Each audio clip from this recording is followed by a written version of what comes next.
Hello. I don't Muted. think I can hear you. Sorry.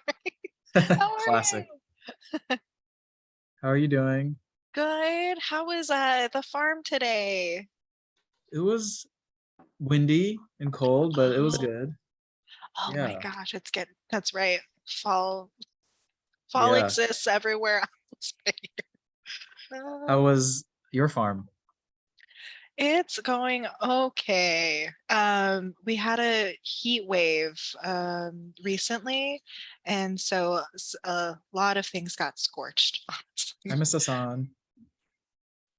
Oh, yeah, same here. And it wasn't raining very much either. So, like, a lot of people, like, a lot of the cucumbers weren't growing as well as they normally are. Um, yeah. So, definitely affected us over Oh, here too. oh, I'm sorry to hear that. Yeah. It Good was the people that uh, it was the people that I feel like were more affected. Like we were all just like a baked potato, just like Mm. so hot, couldn't get out of it. The plants were suffering, but Yeah. everyone else was suffering too. That heat wave was Mhm. This is Miss Hassan. She's one of the community gardeners, Oh, hi, and Miss she Hassan. participates at our share table where we um, have Hello, how are different you? gardeners bring I'm produce and we sell it at the good. market. Oh, it's so nice to meet you, Miss good. Oh, Hassan. thank you. Thank you very much. Oh Thank you. my, Yeah. yes. Yeah, our garden is about 2 blocks from the UCC garden. Oh, wow. Yeah, it's very Wow. close. Oh, Two blocks. beautiful. How is That's your awesome. garden doing? Yeah, some things did good, some other didn't do good because of the lack of water and the heat.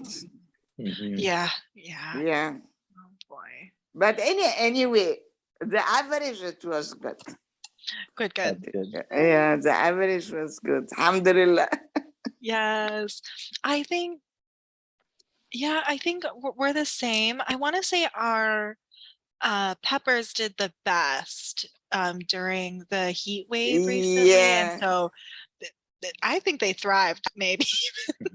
Mhm. My Yeah. tomato didn't good. My tomato. Mhm. Yeah, Yeah. that's We what Yeah. also had got us here. Yeah. Sorry, Yeah. we Dan. also had dragon fruit that really flourished now too. We haven't gotten the fruit, but the plant is like booming. And I think by one more year we'll be able to get some fruits out of it, which is really exciting. Mm. Oh, wow. This year my buttersquash did good, right? Yeah. Yeah. Every time you bring it, it sells. I sent some to the market and I ate some. And I love it. Yeah. That's great. That's Yeah, great. I ate some and I sent some to the market. Oh my gosh. We have to Yeah. come visit next Yeah, year. you Yeah. We'll are make a plan. welcome. Yes.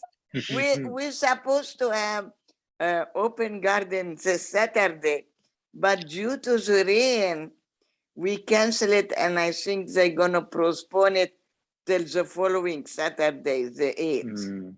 Oh, okay. Yeah, they're gonna tour so many East New York gardens, and the last stop gonna be your garden, the East New York, Oh, the UCC garden. And the East New York CLG gonna put a table at the market farm. okay. Yeah, this Saturday. No, not this Saturday. The day that they're gonna make the tour, the garden tours. Okay.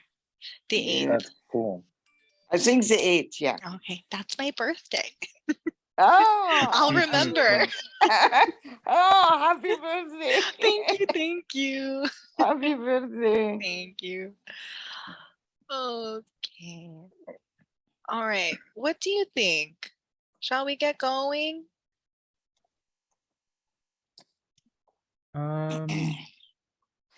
Yeah, I think we can. Okay. I'm recording. Yes. Okay. Okay. Perfect. Perfect. And then, yeah, if anything, anybody trickles in, Daniel or I can let them in, Alec, no problem. Okay. And then Daniel, you're gonna start us Yeah. off. Can I have a screen sharing? Yes, absolutely. Yeah. I'll make. Did that work? Let's see. I think so. All right.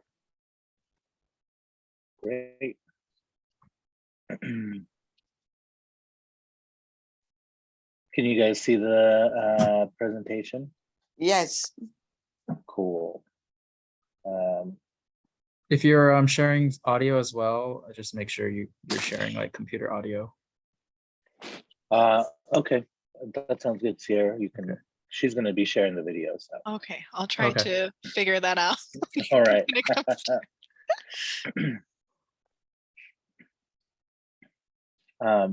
Well, welcome everyone that could make it today, and for those that are going to see the recording later on.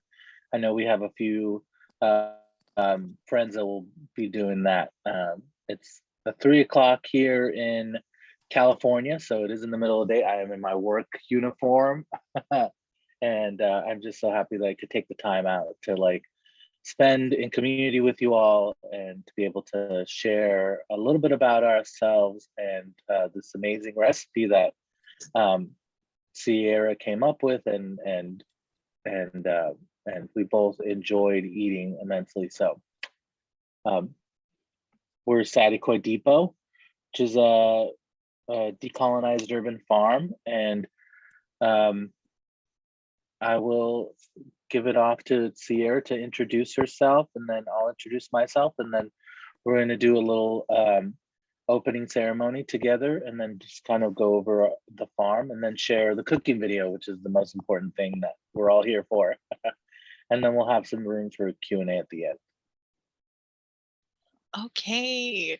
Yes, Daniel, can you go to the next slide, please? Yeah.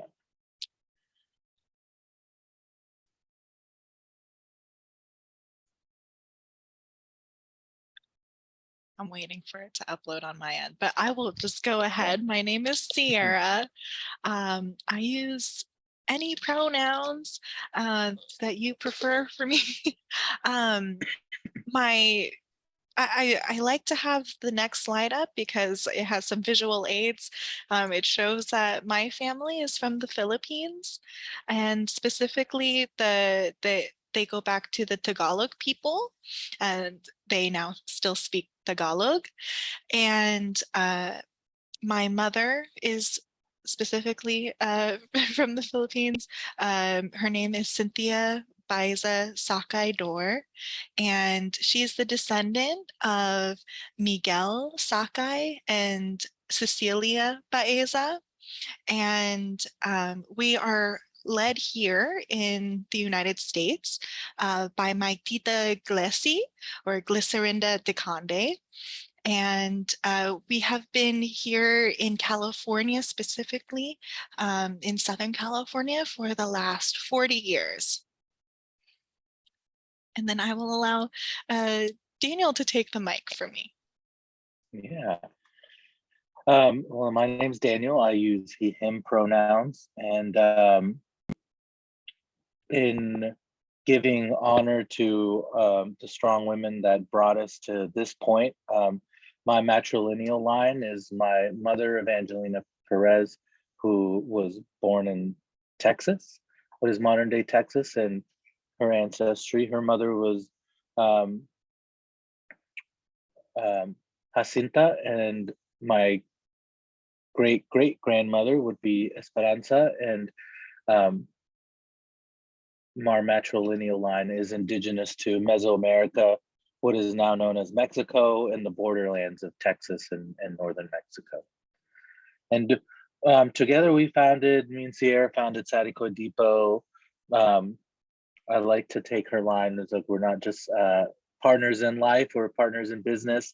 And we've really been so connected to food all our lives, not just because we need it to survive, but as a passion, as here in Saticoy Depot, as our as our business. And even as a way to heal our own trauma or intergenerational trauma, or just things that have happened. And that the Saticoy Depot has really been a healing place for us, and a passion that allows us to come together. So I wanted to kind of start with a little ceremony of and setting our intention for being here, by kind of connecting us a little bit to our food memories. Food memories, who, for those that haven't heard that term before, it's just this idea that, within us, within our experiences, we have very strong memories that are tied to food, and in relating more closely to those memories, we can heal, we can bring up different, experiences that we've had.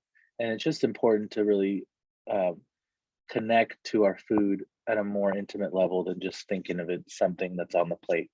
And as you all know, growing the food, being on the land and working the land, that relationship from the seed all the way to the plate is so important. So we'll take a collective breath together, and I'm going to count to 3. And if you want to take a deep breath in, and then we'll exhale. So I'm going to count to 3, find a comfortable sitting position, and I'm going to count to 3. 1, 2, 3. Take a deep breath in. Yes, let it go. Okay, one more deep breath in. 1, 2, 3. All right, and then let it go.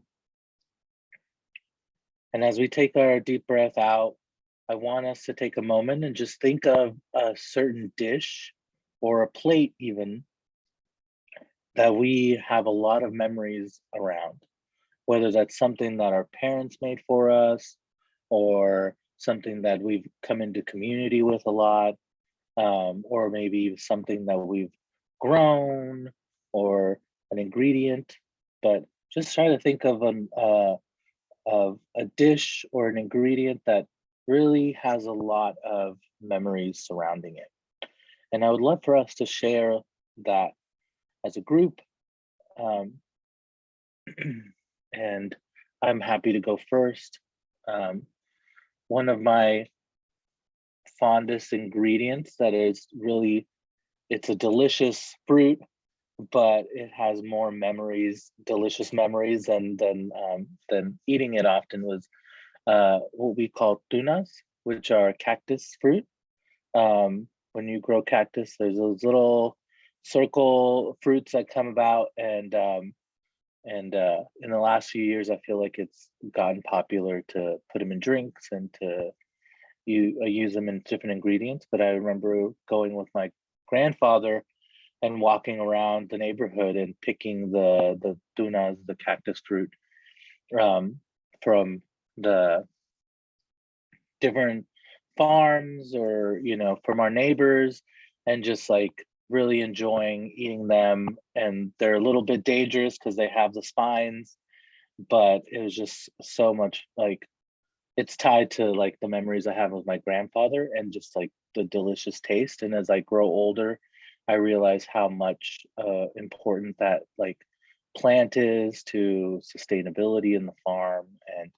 And so it just really is centered around that ingredient, and I have a lot of memories around it. So is there someone else that wants to share a great dish or food item that they have a lot of memories surrounding? Yeah, I'll go really quickly. Um, I was going to share something else, but something's compelling me to share another story. So growing up, my parents both worked, and so I would stay with a neighbor when I was really young, before I was able to start school. And I remember loving going to my neighbor's house because she would make a dish that was just chicken shredded in rice, and it was almost like a porridge, and it was my favorite thing in the world. Um, and I didn't have it for a really long time, until even maybe high school or adulthood. And my mom, I came home one day and my mom was making it, and it was the same thing I had from childhood. And the, all of the flavors just like really sparked my brain, because I had almost forgotten those memories. And then that's when I learned that my mom would send me to my neighbor's house with that dish. And it's actually a Filipino dish called arroz caldo. And it's, kind of really cooked rice and chicken broth and ginger and garlic. And so that is probably, I also have goosebumps. I'm either hungry or I really think it's a special memory. So that's my food memory for today.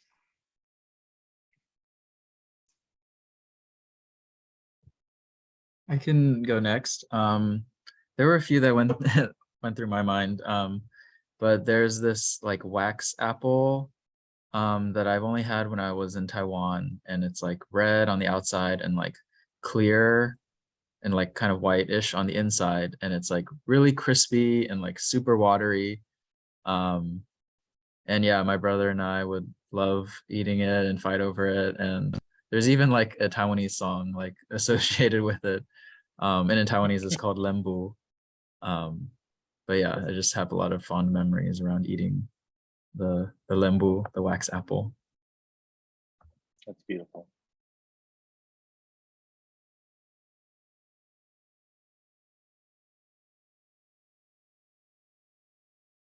Okay. If anybody else wants to share, that'd be okay. If not, that's fine too. Okay, I Okay. share. I'm originally from Egypt, Mm. and we have for breakfast a very famous breakfast. It's fava beans and falafel, and we used to eat that almost every day, every morning for breakfast. Mhm. So I miss that in the United States when I came. But we can, I make the falafel, but the fava beans, we buy it in can because it's very hard to get the beans, the fava beans, and cook it at home. Mm. So that's my memory for Yeah. Egyptian breakfast. Yeah. Beautiful. Thank you.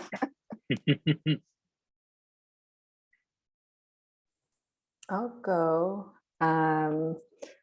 This is going to sound kind of silly, but I thought of ramen, like instant ramen, like specifically shin. It's the only thing that my father knows how to cook.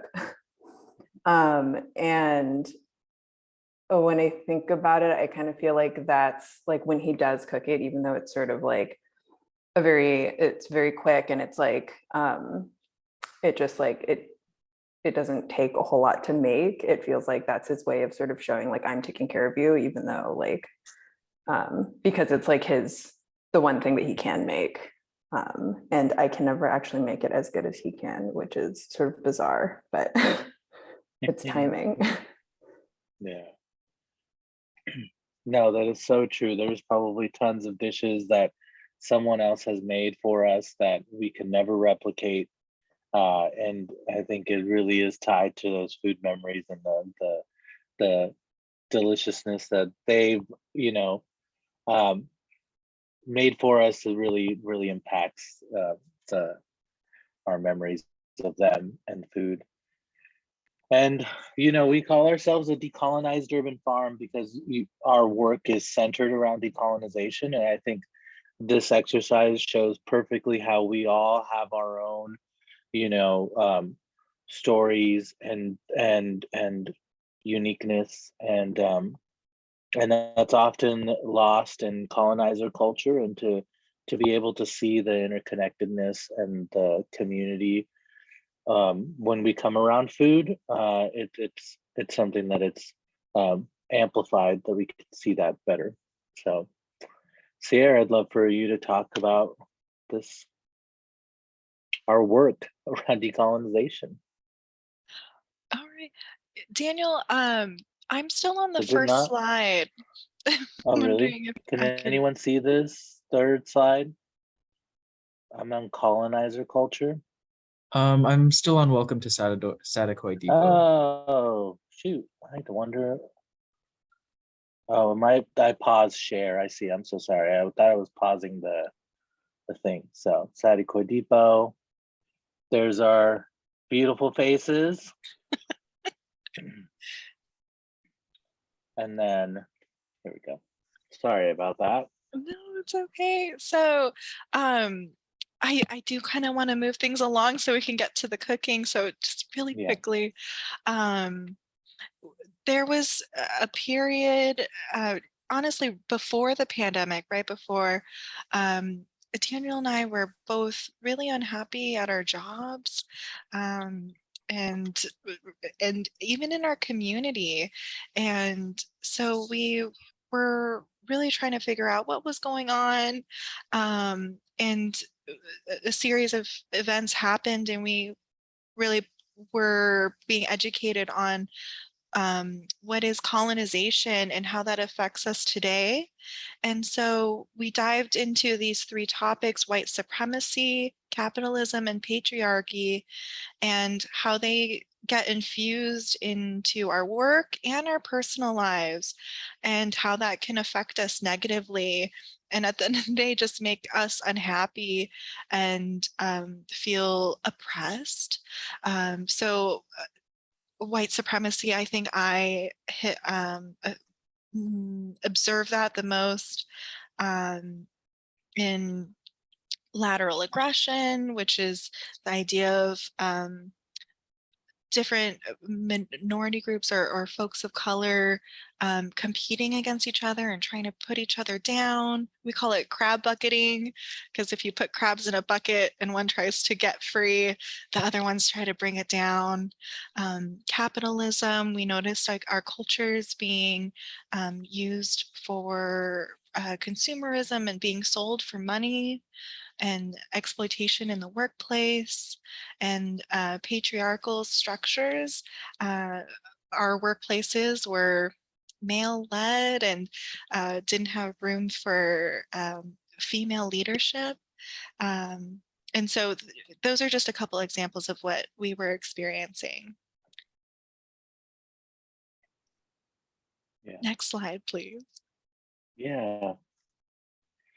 And, centering our work around food is our way of deconstructing those values around colonization. We are re-indigenizing, re-tribalizing, rematriating our activities, and all those are connected to, finding our own indigeneity and connecting to that, really pushing back against like the way colonization has separated us from our community and our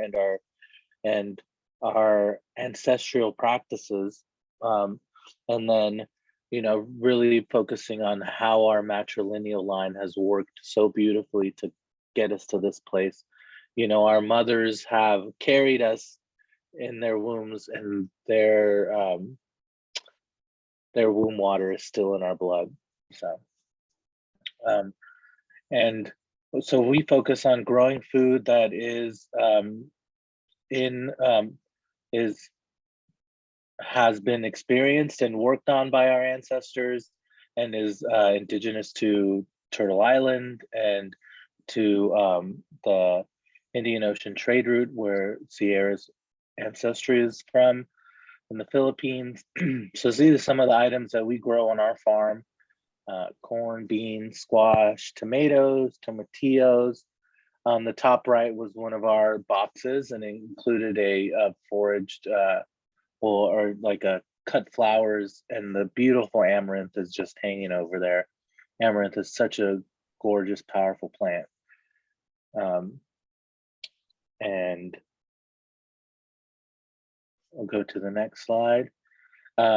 Sierra, let her talk about the Indian Ocean trade route and the food that we grow indigenous to the Philippines. Yeah, so the Philippines is a compilation of islands over, yes, where Daniel's pointer is. And they're there is a richness in foods native to the Philippines, but a lot of foods got introduced by a trade route that went from the Philippines to India, South Asia to India, and over to Western Africa. And so that's really where we found a lot of richness as well. And, these were all foods that were wanted by the people. Because, and I say that because after colonizers came to the Philippines, we had a lot of foods that were forced on us and my ancestors. So I've tried to focus on these foods that were there before colonists arrived. And so the bottom right photo here, these are yams, purple yams, which are native to the Philippines. We have, I don't know why I went bottom right as the first one, but to bottom left, we have the eggplants that were from India. And the top photos are bitter melon and long beans or cowpeas. So those are really my favorites. And so I just wanted to share how these things got to the Philippines and why we celebrate them even though they're not native. So, all right, Daniel, if you can squeeze this in 2 minutes, that'd be great. So we can get to our video. We could definitely, yeah. Well, there's a little video playing that shows our farm. We really focus on the idea that it's a farm, not a garden, because we're using it to produce food for ourselves and our community and our family. It's in opposition to the conventional ways we see a farm, because it's urban, because it's using indigenous ancestral food practices and focused on certain ingredients that our community wants, rather than just maximum production and really harmful taking of what the land is. So our farm is in Saticoy, also known as Saticoy, which is the Chumash indigenous language. It sits on Chumash land, and it's about 1/8 of an acre of space. And the biggest thing that I think we really do is we grow food, of course, but we get to provide these safe spaces from colonization through ceremony and ritual. And we kind of just did that now, and setting our intention of understanding like our relationship to food and our memories, I think is so key. As you guys go into your land spaces and connect with your plant babies, as we call them, you're not only growing food for yourself and your community, but you're also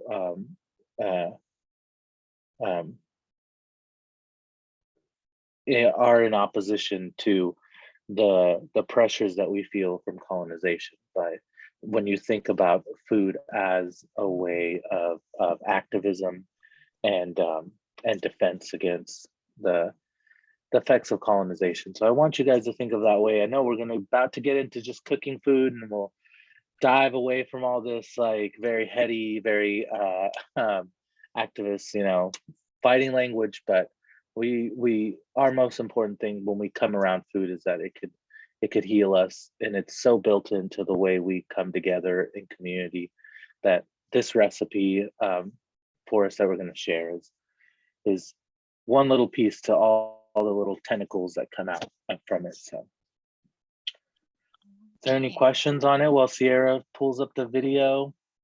I'll stop sharing my screen. This is on the, we answered the question. Yeah, we're in Saticoy.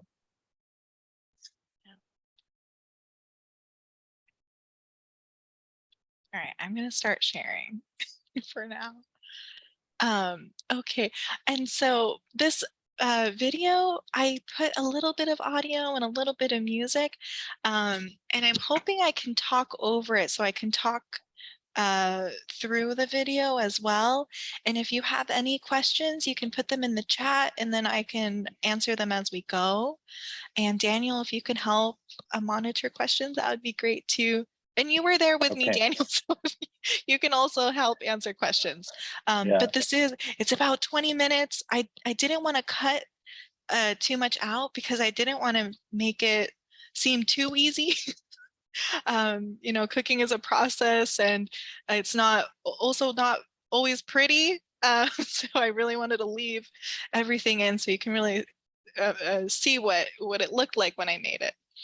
So I'm going to go ahead and start it. Hi, everyone. This is Sierra. We're going to If there's audio here, I'm not sure we can hear the audio from the video much. Oh, okay. Oh, that's what you were saying, Alec. I needed to also share audio. Is that correct? Yeah, Share sound. Okay. you I see think- the button?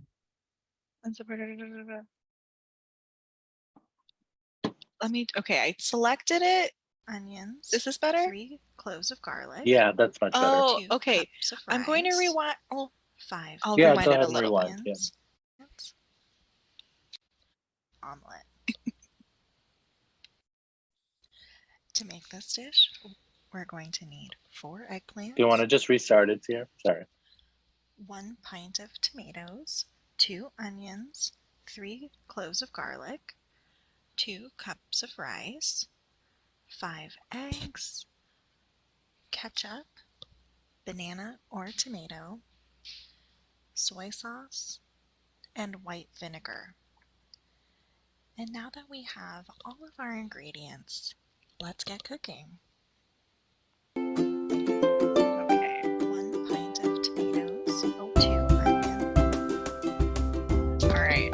So we're going to start by grilling the eggplant. So I'm taking this outside to my grill, which again, we're not perfect here. Because I actually have an electric stove. You can do this on top of the stove on your gas burner, or you can do it in the oven. As long as I just want to aim for about 425 degrees and then I'll roast them for 15 minutes.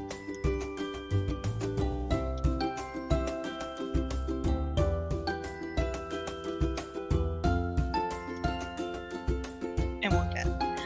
So then while the eggplant is cooking, I went ahead and cooked my rice. And you don't have to eat this with rice if you have, dietary restrictions. You can just eat the omelet as is. I think it's tasty enough. But I don't know how to say I'm Asian. I have to eat everything with rice. And so I know everyone makes their rice differently. I always stick to washing it 3 times, even if it could use more washes. I just don't. And then I'm sure everyone, again, has their own method with how much rice to water. I was taught to use my fingers as a measuring device. It's coming up, but I just want to explain. So if the top of the rice is here, I'll use one of my fingers. I usually use my middle finger, and then I'll add rice to the first knuckle or the first line. So here I am, I'm testing it, and I'm leveling the rice, and then trying to get a good angle of showing you. There it is.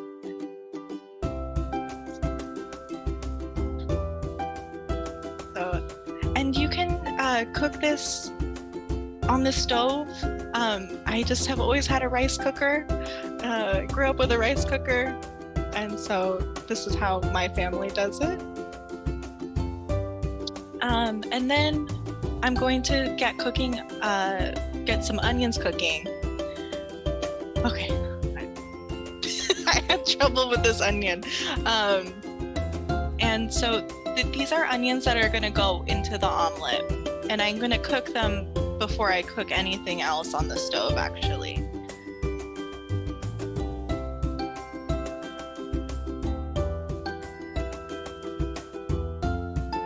I like to have a garbage bowl so I can put everything in compost after more easily.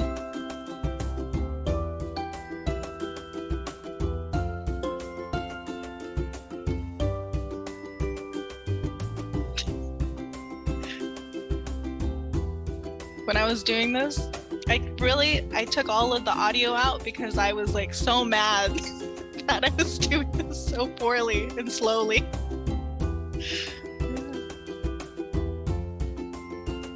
And so I'm going to dice the onion. And I know everyone here is probably a professional. Alec, I know you're a professional. And so you don't need me to tell you how to cut an onion. But I have like a couple things. I don't know if other people do this actually. When I feel like the onion is not stable, I will flip it or adjust it. So you see, I make my slices, and then just about here, I'll turn it, and then I'll do that, and then it's easier to cut the rest of the onion so I get as much onion. I don't know if anybody else does that, but it's what I've always done. And then I'll just show you one more time how I flip it.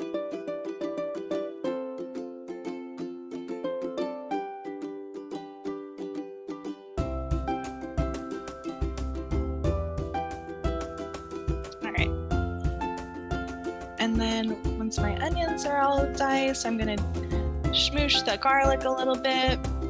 And then also here, I really think it's because there was a camera on me and everything was just not going right. I was crying at this point. And so I was barely able to see, blinking a lot. So things are not as clean maybe as I would have liked for you. But it is what it is. And so then I'm going to mince the garlic from this point.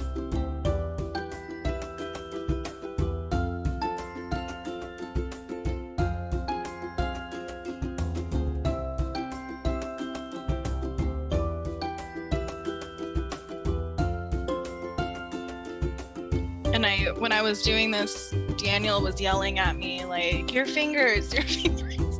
I know that, again, we all cut the way we cut for safety. I'm sure everyone has like heard to cut like this or have your fingers like this. I just can't get my fingers that way, so it's a lot of this. Sierra used to teach community cooking classes at a nonprofit in San Francisco. That was lesson number one, was the claw, cutting with the claw, and well, gotta practice what you preach. Yeah.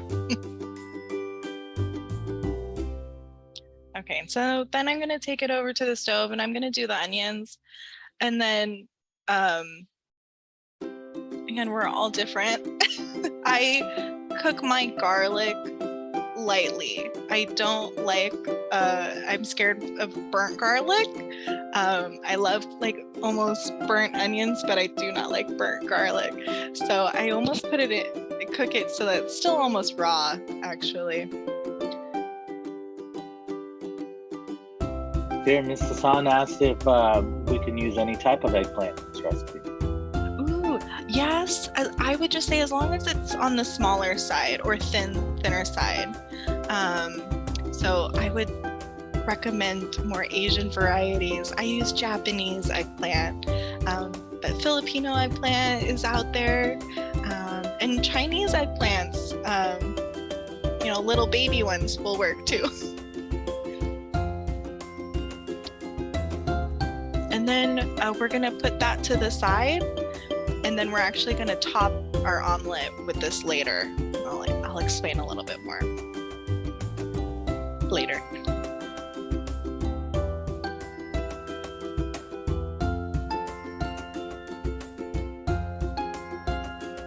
So, all right, 15 minutes has gone by. So I'm gonna take the eggplant off of the grill and I'm gonna take them inside to peel the skin off. And at this point, they're gonna smell really good, really sweet. Daniel has better smell than me, and he said that they smell almost like roasting chilies, which I thought was unique. But yeah, the skin should peel off really easily. Go ahead, Daniel. You said that they smelled like bananas. You got like a hint of banana. Oh yeah, they almost smell like grilled bananas, really sweet. And they look like grilled bananas once you take the skin off. So, if anyone's never tried grilled bananas, very recommended. Delicious. Yeah. Way to caramelize the sugars.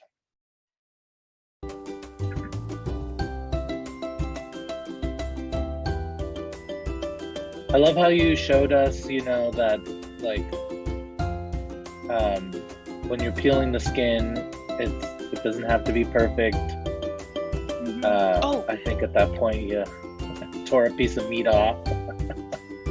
Yeah. And then I recommend leaving the stem on. And then you go with a fork and then you just kind of flatten it. This is my favorite part, to be honest, because I just like how does it still stay together? Because it looks like mashed potatoes, you know, at that point. Mm-hmm.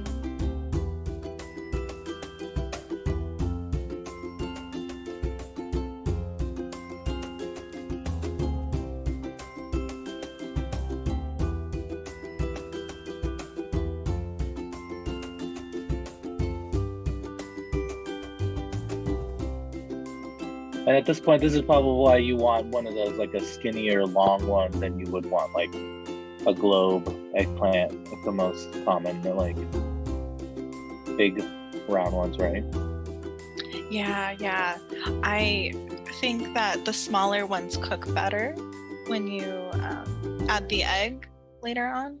So I like the smaller, thinner ones. And when they get big, there's so many more seeds, and they can just bring more moisture, I think is the best word. They look like fish fillets.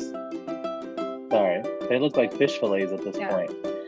Yeah, and this is how thin they are when I do them. You could do them thinner if you want. I just like to eat eggplant, so I want a lot of eggplant in every bite. And so now I'm going to prepare the dip, the egg part. This is 1 egg to mix into the onions, because later on we're going to top the eggplant with the onions. And so I do an egg, I add salt, and I'm also going to add soy sauce. I know that soy sauce is also salty, but I do want the just pure salt to make the eggs loosen. I met a food scientist one time, and that was the one thing I learned from them, was salt is what helps eggs get fluffy, and I forgot what the proteins loosen. This was something of a curious idea that I had never noticed before, Sierra, was that you were adding the egg mixture to it, and we'll see later that like instead of just adding the onions to just the topping of it, by making the egg, it made it like very much adhere to the omelet better, because it was egg mixing with egg cooking together. Right. And so then I'll put the rest of the eggs in, and I'll still add salt and soy sauce to this as well. And then I'm going to dip my eggplants in this bowl.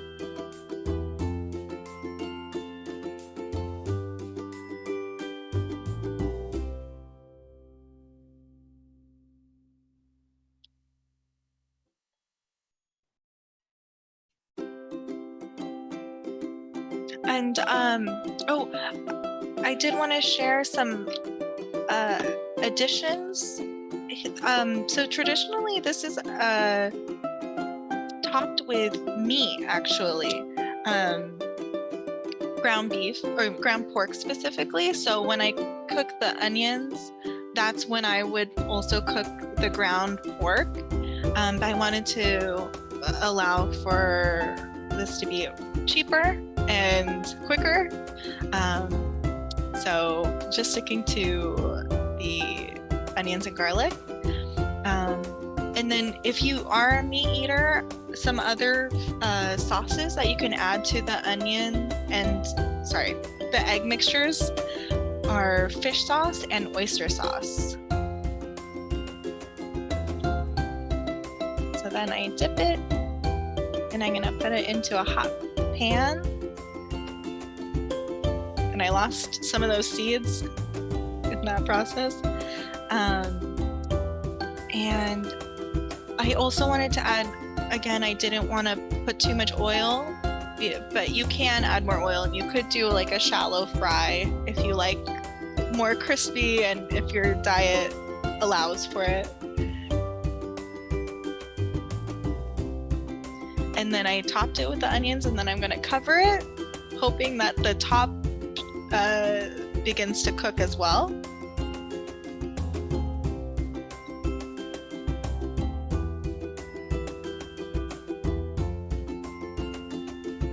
And then I'm going to flip it.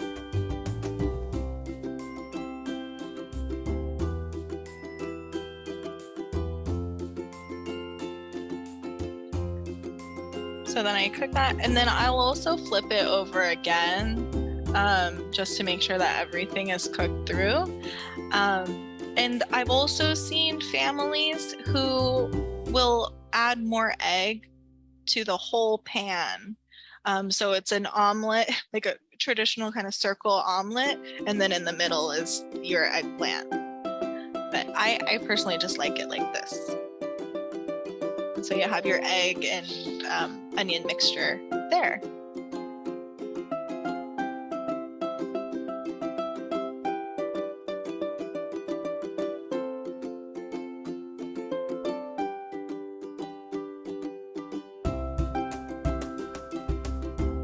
All right, so I also serve this with a little salad on the side, but that's optional. It's a few more minutes time if you are able to make this.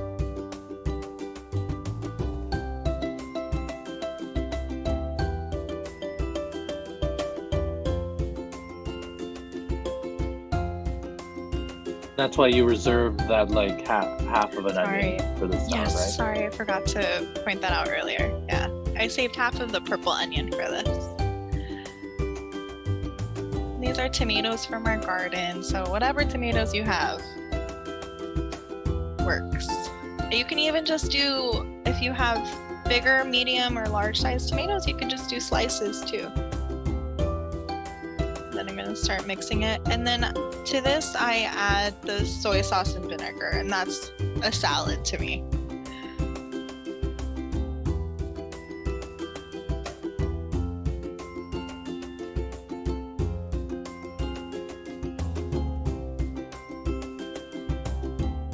Oh, and this is a special Filipino vinegar, but you can use any vinegar you want. This is made of coconut, but white vinegar is made of sugar cane.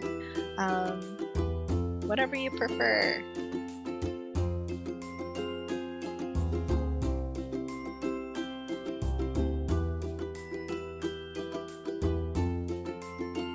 And maybe use a bigger bowl.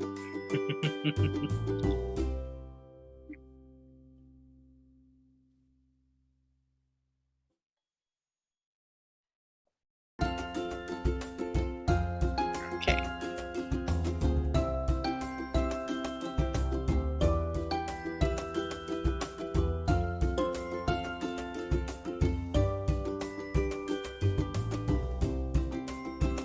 And that was me eating some.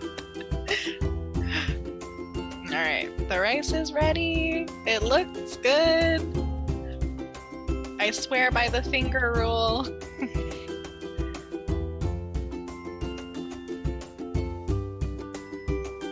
And then I just do this for presentation. So you get the rice, some of our salad, and last but not least, we'll also add our ketchup. Did you get a chance to talk about banana ketchup? I didn't. So I love tomato ketchup, so I'll use that. But there's also something called banana ketchup, and it's technically not decolonized. When the Spanish ruled the Philippines, we were getting a lot of tomatoes from Mexico. That's actually how tomatoes were introduced to the Philippines. And then there was, and ketchup became a condiment, common condiment. But when the Philippines ended up running out of tomatoes, they used bananas for their ketchup, and they just added some red coloring. So it's a sweeter, naturally sweeter ketchup. And yes, the Philippines love sweet. So that's an option. And I one day hope you get to try it. But that's the end of our video. Daniel, that was a good point. Is there anything else you think I should touch on?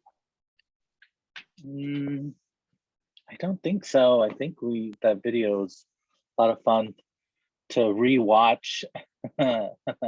Holding the camera was not as much fun, but it's really great. Do we have any questions for us in the chat, or no, not in the chat anymore? Yeah. I guess I wanted to also explain, this is something that, you know, I probably wouldn't try this if I was in a rush, but it is something you can put together in 30 minutes. I hope that's considered quick.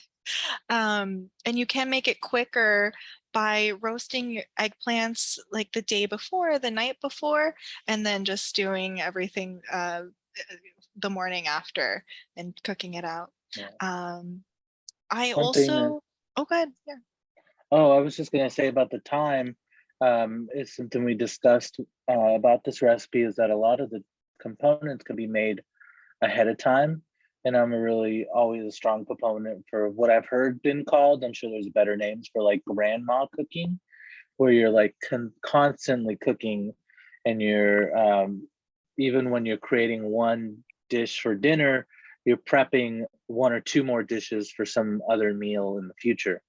And this would be one of those great things. If you're going to use the grill for something else that evening, throw on some eggplants and then put them in the fridge covered, and they'll be ready for you the next day when you're ready for breakfast, if you want to have them. And then the onion and garlic mixture is so easy to saute in a big batch and have for other types of dishes too. So I think that's a big thing to try to do, is kind of batch cooking, and having it prep beforehand makes it a lot easier.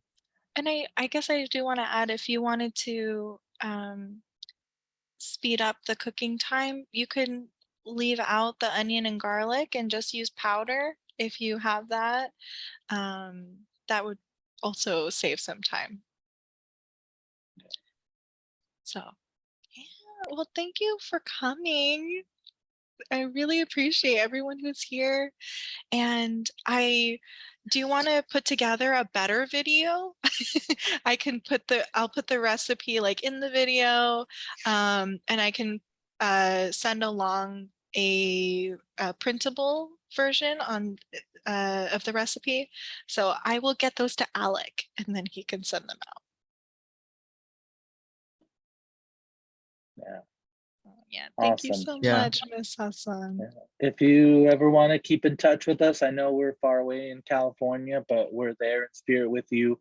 Anytime you're in the garden or cooking, you can think of us as part of all the ancestors that push you to be there and encourage you to make such beautiful things when you're working in the garden and around food. But we do, our website is up at saticoydepot.com. You can follow us on social media, on Instagram or Facebook at Saticoy Depot.